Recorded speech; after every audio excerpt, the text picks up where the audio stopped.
Hello friends, welcome to Kannada recipes ಚಾನಲ್ಗೆ ಸ್ವಾಗತ. ನಾನಿವತ್ತು ಬಾದಾಮಿ ಚಟ್ನಿ ಮಾಡ್ತಾಯಿದ್ದೀನಿ.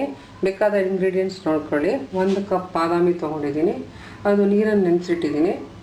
1 ಚಿಟಿಕೆ ಇಂಗು, ಉಪ್ಪು ರುಚಿಗೆ ತಕ್ಕಷ್ಟು, ಅರ್ಧ ಚಮಚ ಇದು ಸಾಸಿವೆ, 2 ಹಸಿಮೆಣಸಿನ್ಕಾಯಿ, 1 ಒಣಮೆಣಸಿನ್ಕಾಯಿ, 1 ಚೂರು ಶುಂಠಿ. ಮಾಡೋ ವಿಧಾನ ಹೇಗಂತ ನೋಡ್ಕೊಳ್ಳೋಣ ಫ್ರೆಂಡ್ಸ್. ಒಂದು ಮಿಕ್ಸರ್ ಜಾರ್ ತಗೊಳ್ಳಿ, ಅದಕ್ಕೆ ನಾವು ಈ ಬಾದಾಮಿ ಹಾಕ್ಕೊಳ್ಳೋಣ.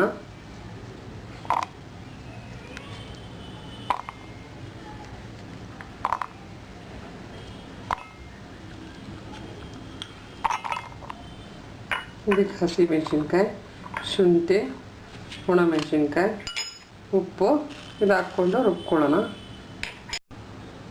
ಚಟ್ನಿ ರುಬ್ಕೊಂಡಿದ್ದೀನಿ, ಸ್ವಲ್ಪ ನೀರು ಹಾಕ್ಕೊಂಡು ರುಬ್ಕೊಬೇಕು. ಇದಕ್ಕೆ ಒಗ್ಗರಣೆ ಹಾಕೋಣ.